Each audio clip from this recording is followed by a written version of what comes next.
All right, today we're diving into a scenario that could, well, pretty much unravel the entire global economy. And the crazy thing is, this crisis doesn't hinge on some complex financial crash or a cyber attack. Nope, it all comes down to just 4 miles of water. So let me ask you this. What if tomorrow morning, 1/5 of the entire world's oil supply just vanished? I mean, gone, overnight. We're not talking about a slowdown or a shortage, but a complete, immediate, hard stop. Because, look at this number. We're talking about 20 million barrels of oil every single day. That's the flow that basically fuels modern life as we know it, right? It affects everything from what you pay at the pump to the stuff you buy online that gets shipped across the ocean. And in the scenario we're exploring, all of that is suddenly at risk. And here's the kicker for this explainer. This isn't some far-off hypothetical. It's happened right now. The flow has stopped because the world's most critical energy artery, the Strait of Hormuz, is closed. Okay, so let's really get into what that means. Okay, so first things first, we have to understand why this one little strip of water is so absolutely critical.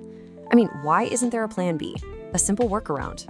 So this is it, the Strait of Hormuz. Think of it as the one and only superhighway exit for pretty much all the oil coming out of the Persian Gulf. We're talking Saudi Arabia, Iraq, Kuwait, the UAE, you name it. If you want to get that oil out to the rest of the world on a ship, you have to go through here. There's literally no other way by sea.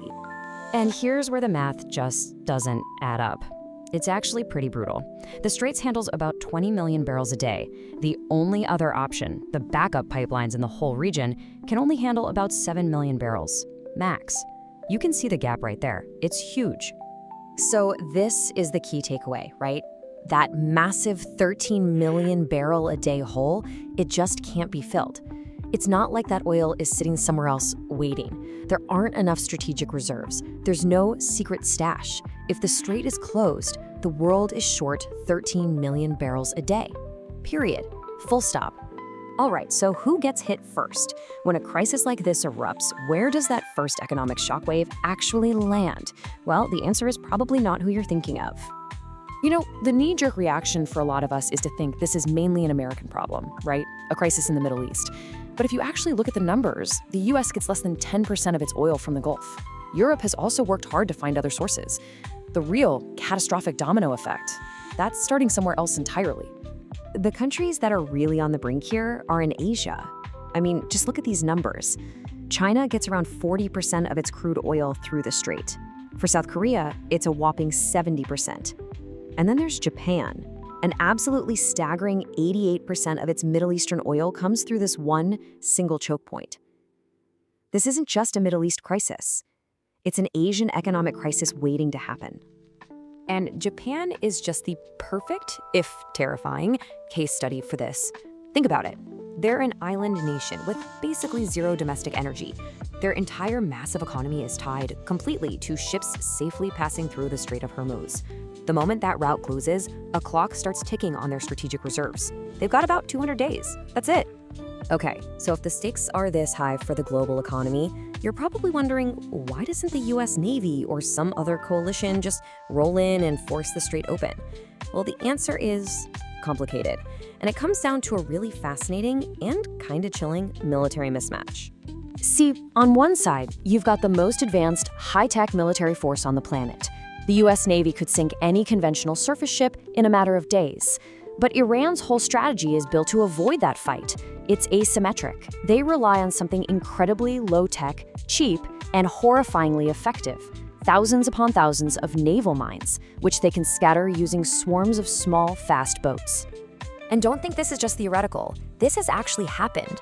Back in 1988, a US warship, the USS Samuel B. Roberts, hit one single Iranian mine, just one, and it nearly sank the ship. It ripped a massive hole in the hull. You better believe Iran watched that incident very, very carefully and has spent every year since perfecting a strategy built around that one simple lesson. Because here's the fundamental problem, right? You can't shoot a mine down with a missile. You can't jam it with fancy electronics. The only way to deal with a minefield is to go in and clear it, slowly and carefully. That means minesweepers, divers, all while being a sitting duck for missile attacks from the shore or those swarms of little boats. It is a slow, dangerous, grinding process that can take weeks, even months. And all of this, the economics, the military strategy, it all brings us to the final, absolutely crucial piece of the puzzle. The one number that puts this whole global crisis into its true, terrifying perspective. So when you look at the Strait of Hormuz on a map, it seems pretty wide, right? I mean, 21 miles across at its narrowest point. You'd think, hey, that's plenty of room to navigate. But it's not. The actual navigable channel, the only part of that water that's deep enough for one of those giant oil supertankers to pass through safely, is just 2 miles wide going one way and 2 miles wide going the other. A tiny 4-mile wide corridor in total. Just let that sink in for a second. A fifth of the planet's daily energy supply, the very lifeblood of our global economy, all has to squeeze through a channel that is no wider than your average small city. That is the weak point. That's the vulnerability. So it really does all come down to those 4 miles. It's just a stunning reminder of how incredibly fragile these global systems that we all depend on really are, which leaves us with one last question to think about, doesn't it? If the world's most critical choke point is just 4 miles wide, what other fragile links in the system are we all just completely ignoring